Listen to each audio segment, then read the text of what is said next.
Hello friends, welcome to శుభ computer embroidery works. నా video చూస్తున్న అందరికీ చాలా చాలా థ్యాంక్స్ అండి. నా వీడియో స్కిప్ చేయకుండా చివరి వరకు చూడండి. ఎందుకంటే ఈ వీడియోలో నేను 2 ప్రాబ్లమ్స్ని ఎలా సాల్వ్ చేయాలో నేను మీకు క్లియర్గా చెప్తానండి. స్క్రీన్ మీద చూస్తున్నారు కదా, బాబిన్లో థ్రెడ్ వైట్ దారం పెడతాం కదా మనం, ఆ వైట్ దారం పైన డిజైన్ పైకి వచ్చేసిందండి. అంటే ఇక్కడ గోల్డ్ కలర్లో రావాల్సిన డిజైన్ వైట్ కలర్లోకి వచ్చేసింది. అంటే బాబిన్లో థ్రెడ్ పైకి ఎక్కేసింది అనమాట. ఇలా వచ్చినప్పుడు ఏం చేయాలని చాలామంది టెన్షన్ పడుతుంటారు. అంటే కొత్తగా మెషిన్ తీసుకున్న వాళ్ళకి గురించి నేను చెప్తున్నానండి. ఫస్ట్ డిజైన్ పాస్లో పెట్టి ఒకసారి స్క్రీన్ దగ్గరికి రావాలండి. చూడండి, చూపిస్తున్నట్టుగా అక్కడ టెన్షన్ బటన్, ఆ బటన్ నొక్కితే ఇక్కడ టెన్షన్ చూపిస్తుంది.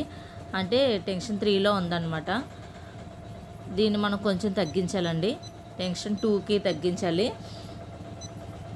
ఓకే చేసుకుని అప్పుడు ఒకసారి మళ్ళీ డిజైన్ ఎలా చేస్తుందో ఒకసారి వేసి చూడాలి. చూస్తే అప్పుడు క్లియర్ తెలుస్తుంది మీకు. అంటే బాబిన్ దారం ఇంకా పైకి వస్తుంది, ఇంకా వైట్ కలర్లోనే వస్తుంది అనుకుంటే కనుక ఇంకొంచెం టెన్షన్ తగ్గించుకోవాలండి. అంటే 1లో పెట్టుకున్నా పర్వాలేదు. ఎందుకంటే ఇప్పుడు వేసే డిజైన్ చిన్న డిజైన్, కొన్ని స్టిచ్చెస్ చాలా దగ్గరగా పడతాయి అనమాట. అప్పుడు టెన్షన్ తక్కువ పెట్టుకోవాలి. ఆ వర్క్ అయిపోయిన తర్వాత మళ్ళీ మనం టెన్షన్ని ఎప్పుడు కూడా 2లోనే పెట్టుకోవాలి. 2.0లోనే ఉండాలి. చిన్న స్టిచ్చెస్ అంటే దగ్గరగా కుడుతుంది కదండి. అంటే బార్డర్ వేసినప్పుడు కొన్ని సందర్భాల్లో చిన్న స్టిచ్చెస్ కుడుతుంది కదా, అప్పుడు మాత్రమే టెన్షన్ తక్కువలో పెట్టుకోవాలి. 1లో పెట్టుకుంటే సరిపోతుంది. అలా కాకుండా మిగతా డిజైన్ ఉంది కదా, ఇప్పుడు ఆ కొమ్మలు వేసిందా, అలాంటి కొమ్మలు, ఫ్లవర్స్ ఇలాంటివి వేసినప్పుడు మాత్రం కంపల్సరీగా 2 పెట్టుకుంటే, అంటే 2.0 పెట్టుకుంటే సరిపోతుంది.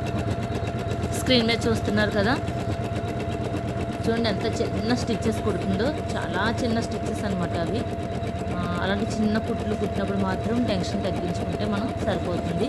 అంతే అండి, ప్రతి ప్రాబ్లంకి కూడా సొల్యూషన్ ఉంది. దేనికి టెన్షన్ పడిన అవసరం లేదు. చూసారు కదా, మొత్తం గోల్డ్ కలరే వచ్చింది. చాలా నీట్గా వచ్చింది చూడండి. టెన్షన్ 1లో పెట్టడం వల్ల చాలా బాగా వచ్చిందండి.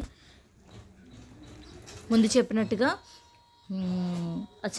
చిన్న స్టిచ్చెస్ కుట్టే పార్ట్ అయిపోయిన తర్వాత మళ్ళీ మనం టెన్షన్ దగ్గరికి వెళ్ళి 2.0కి టెన్షన్ సెట్ చేసుకుని నెక్స్ట్ డిజైన్ మనం కంటిన్యూ చేసుకోవాలండి. అంతే, 1లో పెట్టేసింది మనం మర్చిపోకూడదు. అంటే స్క్రీన్ మీద, ఫ్రేమ్ మీద చేసే ఆ కుట్లను బట్టి, అంటే చిన్న స్టిచ్చెస్ పెద్ద స్టిచ్చెస్ దాన్ని బట్టి కూడా మనం టెన్షన్ని పెంచుకోవాలో తగ్గించుకోవాలో మనం నేర్చుకోవాలండి క్లియర్గా. చిన్న స్టిచ్చెస్ కుడుతున్నప్పుడు నెక్స్ట్ ఫ్లవర్కి బార్డర్ వేస్తూ ఉంటుంది కదా, చిన్న కుట్టు వేస్తుంది బార్డర్స్. అలాంటప్పుడు మనం టెన్షన్ 1లో పెట్టుకోవాలి. మిగతా డిజైన్ చేస్తున్నంతసేపు కూడా 2లో పెట్టుకోవాలండి.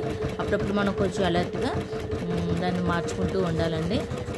అమ్మయ్య, ఒక ప్రాబ్లం సాల్వ్ అయిపోయింది. ఇప్పుడు సెకండ్ ప్రాబ్లం చూద్దామండి. చూడండి, ఫ్లవర్, అది క్రీమ్ కలర్ ఫ్లవర్ వేస్తున్నాను. దానికి గోల్డ్ కలర్ బార్డర్ వస్తుందన్నమాట. ఇప్పుడు నేను చూపిస్తున్నట్టుగా అక్కడ వైట్ కలర్ వచ్చేసింది. అంటే అక్కడ థ్రెడ్ పైకి వచ్చేసింది అనమాట, బాబిన్ థ్రెడ్. ఎందుకు వచ్చిందా అని మనం చూస్తే టెన్షన్లో ఏ ప్రాబ్లం లేదు. కానీ చూడండి, థ్రెడ్ ఇక్కడ ఎంత టైట్గా ఉందో. అంటే ఇక్కడ థ్రెడ్ ఎక్కించిన దగ్గర ఇక్కడ టైట్ అయిపోయింది అనమాట. ఈ క్యాప్ ఒక్కసారి రిమూవ్ చేసి కొంచెం థ్రెడ్ లూజ్ చేసి మళ్ళీ మనం క్యాప్ పెట్టేసుకోవాలండి. అంటే పైన థ్రెడ్ టైట్ అయిపోవడం వల్ల కూడా ఇక్కడ బాబిన్ థ్రెడ్ పైకి ఎక్కేస్తుంది అనమాట. అందుకని అలా చూసుకోవాలి. అప్పుడు మరి ఆ బయట వచ్చేసిన ప్లేస్లో మళ్ళీ ఏం చేయాలంటే ఒకసారి స్క్రీన్ దగ్గరికి వచ్చి మన స్టిచ్చెస్ ఎన్ని అయినాయో చూసుకుని ఒక 50 స్టిచ్చెస్ని వెనక్కి పెట్టుకోవాలండి. అంటే స్టిచ్చెస్ నెంబర్ చూసుకుని ఒక 50 స్టిచ్చెస్ తగ్గించుకుని మనం ఓకే చేసుకుంటే కనుక అప్పుడు మళ్ళీ డిజైన్ కంటిన్యూ చేసుకోవాలన్నమాట అండి. నా వీడియో కనుక మీకు నచ్చితే ప్లీజ్ లైక్ చేయండి, షేర్ చేయండి, సబ్స్క్రైబ్ చేయండి. ఏమైనా డౌట్స్ ఉంటే కామెంట్ సెక్షన్లో తెలియచేయండి. Thank you for watching.